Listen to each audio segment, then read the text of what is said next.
desert, always comes a time for hasty migration. Study the birds, lad. They know when to fly. Here we are, the two of us. Yesterday we were alone. Today we both got somebody we can depend on.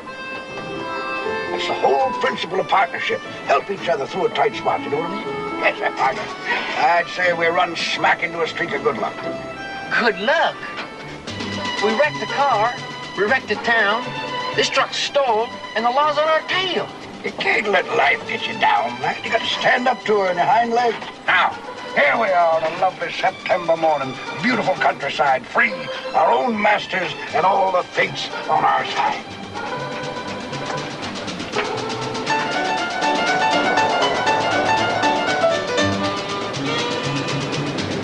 Partner, I tell you, things are getting brighter. As I look ahead to the prospects, I can see the multicolored arch of the rainbow of good fortune.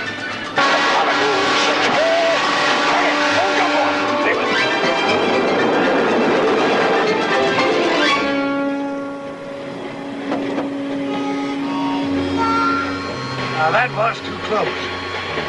Morning cars. I just had the brilliance of a brainstorm.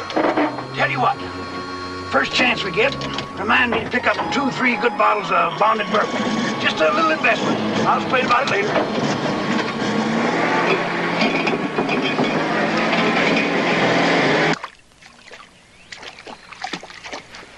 Doodle was here. I'll tell you, he was here. And I know how he got away. He's got one of them there amphibious vehicles. Yeah. He drove right straight across the river. Doodle! I know you over there, and I'm going to get you too. You hear me, Doodle? I'll get you the last thing I ever do, Doodle.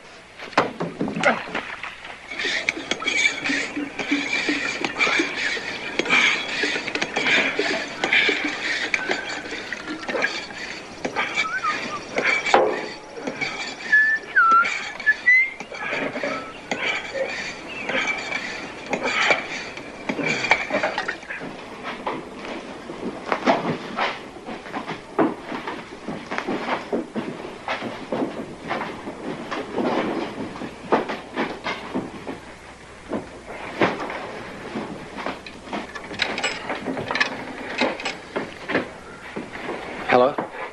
Hello, KL577. Don't hang up. Who's that? Roscoe. Is that you, Roscoe? Listen, when I tell you who it is, don't hang up. Wait a minute. Is this who I think it is? Yes, but listen, don't hang up. Did they find your car? Yes, they did. Well, what I called you up about, and please don't hang up. What I called you up about is about the damage we did, because I'm going to pay for it, you see, only not right away. You want to pay for the damage on both cars? Both cars? Well, it was Daddy that you ran into in Clayton.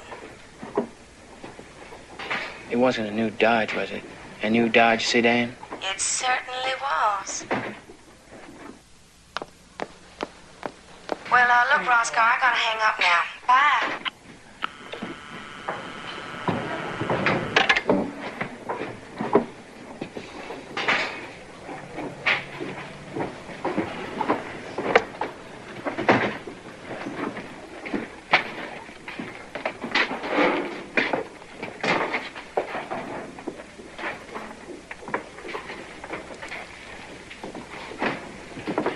I'm afraid that comes to $136.40, including the tax.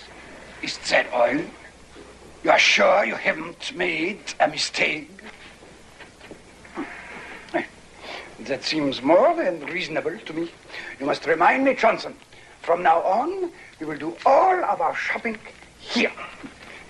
Oh, my dear sir, you have been so very helpful. I wonder if I might have the temerity to ask for a bit of personal advice, strictly in confidence, you understand? But we have just come into possession of the most extraordinary... Professor? Ah, yeah. Perhaps if you just step outside a moment.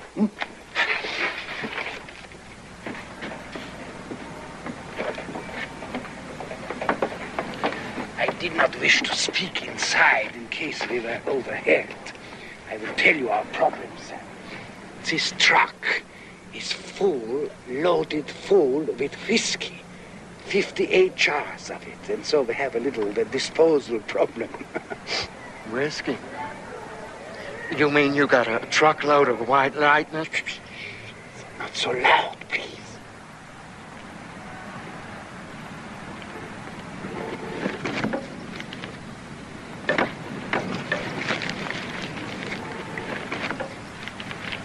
I would appreciate your opinion, sir.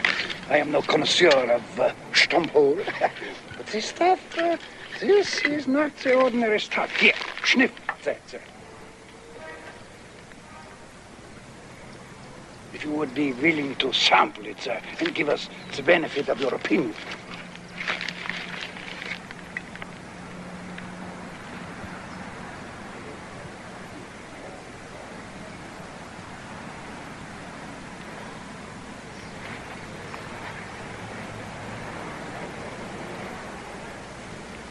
Well, I never tasted anything. It may be the best I've...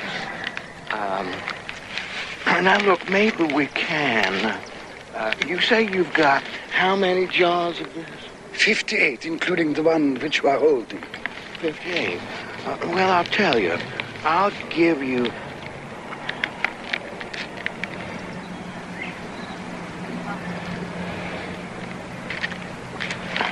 $2 a jar for the whole lot of them. That sounds reasonable to me. Eh, Johnson? Good. I'll have my boys unload the truck. No. What did you say? I know where I can get $3 for sure. $3? Well, that's pretty steep for plain, ordinary white light.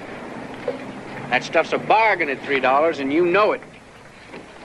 Professor, give the man his advice fee, and let's get out of here. All right, I'll meet that figure. $3 a jar. It probably is the best of it. 58 jars. 3. That makes $174. I will count them, you understand? I'll just take your bill off that. I owe you $37.60. Isn't that right? Oh, you figure too rapidly for me to follow you there. I'll get you change. Here's your receipt, Professor.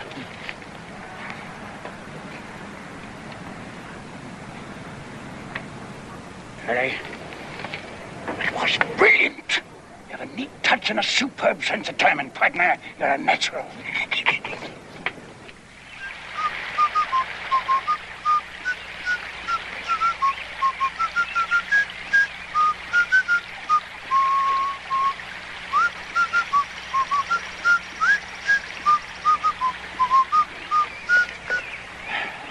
Got to admit it, Mordecai.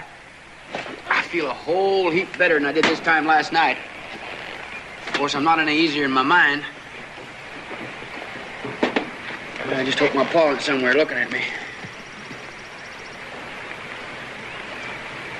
I mean, I hope he's somewhere all right, but not just looking at me and you. You'll be easier in your mind when you get yourself a belt full of Benjamin Franklin. What's he on? All the $100 bills, lad. You got to have money to make money. Yeah. I'd like me a belt full of them, all right. That's the proper spirit. You play the short con till we get us up a bankroll. You know, when I was talking on the phone to the Packard girl, somebody must have come in there. Because she said, "Is that you, Roscoe?"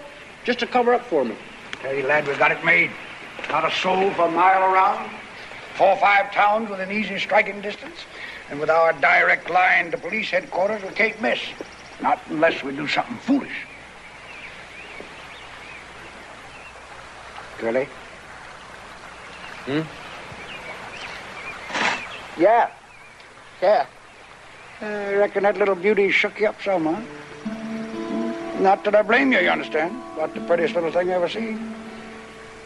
Puts me in mind of a charming little creature I knew in Webb City, Missouri. about 100 years ago. Name of Gracia. Always loved that name. Only girl I ever knew was purple eyes. Care for another piece of Boston cream pie, lad?